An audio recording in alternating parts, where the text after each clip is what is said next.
Hey guys, fun, yeah? We got a Honda Accord in the shop today.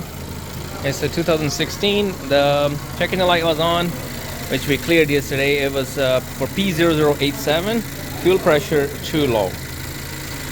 So this car has two fuel pumps. One is up here, which is high pressure fuel pump.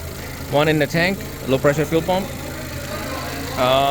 Computer has a scanner has a testing for high pressure fuel pump. You can turn it on and off from here, but if you want to do a fuel pressure test, it does it for the high pressure fuel injection pump. This one, direct fuel pressure pump. So this one, which we did, and then we didn't find any problem with the high pressure fuel pump. So I hook up the gauge to it, and I'm getting a fluctuating number between 50 and 55. You can see that. And for this car, it should be 57 to 64. But one thing we notice as we turn off the engine,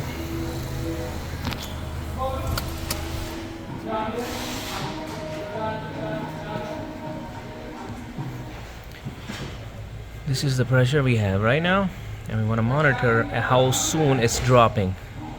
It's dropping rapidly.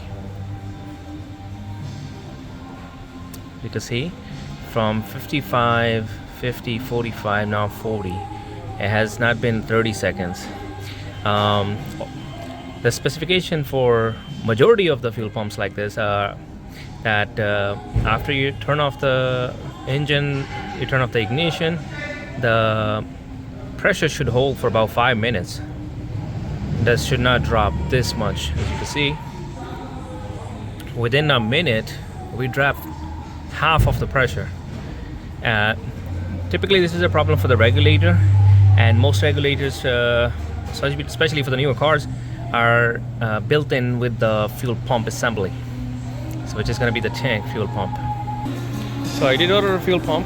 This is the Honda original fuel pump assembly, 17045 T2 Apple Larry 02. The location for this fuel pump is in the back seat, so I'm gonna have to take off the seat and open it from the inside out. I would like to show you how the back seat is removed on this car. You see this lock right here, this white lock right here. You press it in, and then you pull it back. That releases the lock. You see this? Press, pull, and seat comes out. And then same way, put it back, and then you lock it afterwards. Even after that, there is a bolt in the back behind the middle seat. So you gotta put your hand from here and feel that bracket. There's a 10mm bolt on that. It won't come out, and you won't have enough room to replace the fuel pump. I'll show you how you take it out. So the lever for the back rest seat is right here. You gotta pull this, and with the other hand you gotta hold this seat like this. It comes out. You see that? Just gonna need to remove the covers on this one. Okay, I wanted to show you how to open that bolt, but because of these covers, I can't really fold the seat all the way, where it's much easier to do that. If I was to take off the seat covers, I would have to open the side seats, which are a little bit more work.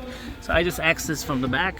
I lifted this cover up. I was able to feel the bolt right there, put my ratcheting key right there, and just open it.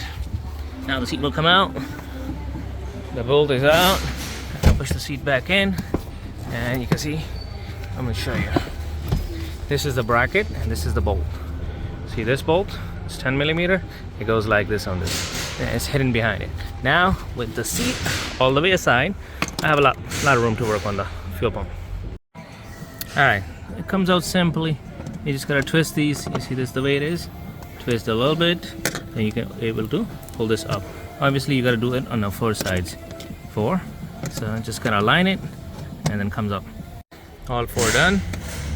And there's a little bit of silicone on it. Seal. Alright, you gotta just push it, and now I'm just gonna disconnect this. I gotta disconnect this plug right here. Gotta pull this inwards, press it in, and then pull. Oh, able to do this. Here we go. Here we go. So push in on this one and pull. So now that is, everything is out. I'm gonna clean up a little bit. I don't want any dirt, debris going into the fuel tank. Okay, so the lock comes out. You gotta press the lock inwards and then pull the line out. Pretty simple. This one. There are many different ways to get the fuel tank out. It's a round ring. Just gotta anti-clock side turn it and open it. A lot of people use a chisel and a hammer, screwdriver, hammer, etc. There are special tools like this. I'll share the link in the description. But I put this on. Now that is solid tight, and I'm going to use a big pry bar because the first pull needs to be strong. So long one that has a lot of torque, I'm going to use this one to open first time, and then I'm going to use a regular hand ratchet. So I just got it loosened. Unfortunately, I can't record everything. I'm just working by myself. But with this setup, I was able to pull it. You see that? That is turning the ring. So the initial done. I'm just going to take it out and do it with a smaller hand ratchet. After a little bit, you're able to turn it with the hand, and out comes the fuel pump. New fuel pump comes with the ring, the gasket, and obviously the new pump assembly completely. One thing, remember, it was this one. The lock needs to go back. So from here, we're gonna need to remove this one and put this one here. On this one. What you gotta do is, you gotta put your screwdriver on the inside, on both ends. Basically, this gotta be pulled up. This one gotta be pulled up and out. So you gotta find two small screwdrivers to do that, or do it with one. Pull up and push it on the other side, and do the other side with the same screwdriver while holding it like this, and then get it out.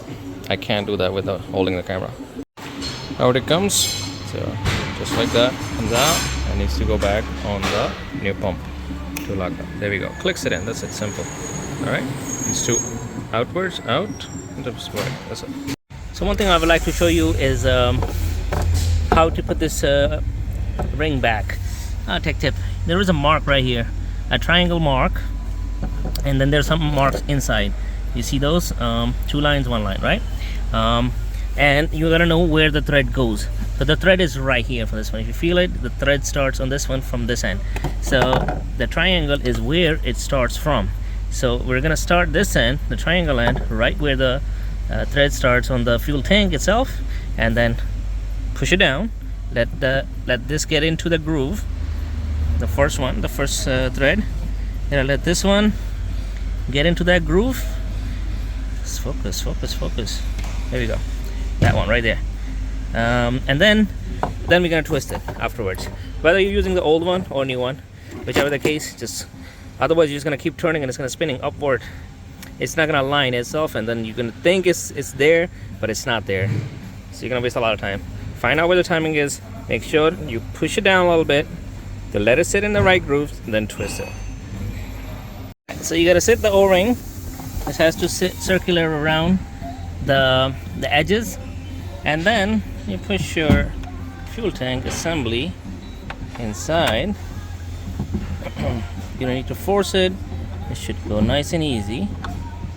So next thing, remember that marker I showed you guys? So see this triangle right here, right next to the clip? That has to be aligned with the 2 lines down there. See the 2 lines?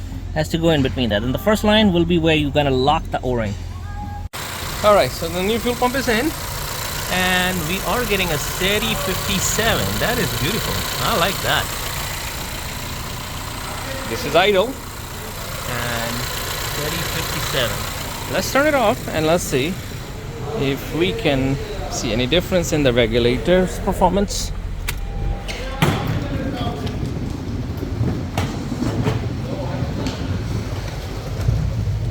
Alright, so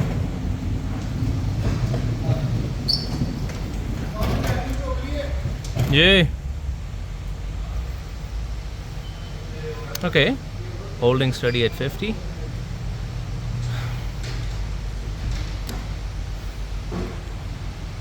We're gonna get a few more seconds in, and then we're gonna call this a fix. See, the pressure is steadily holding. Earlier, if you remember, by this time it was around 30-35. Pressure is not dropping anymore. We're not gonna have a low fuel pressure code. still hasn't dropped below 50 yet. All right, with that, I'm gonna call this a fix. Thank you so much. Like and subscribe.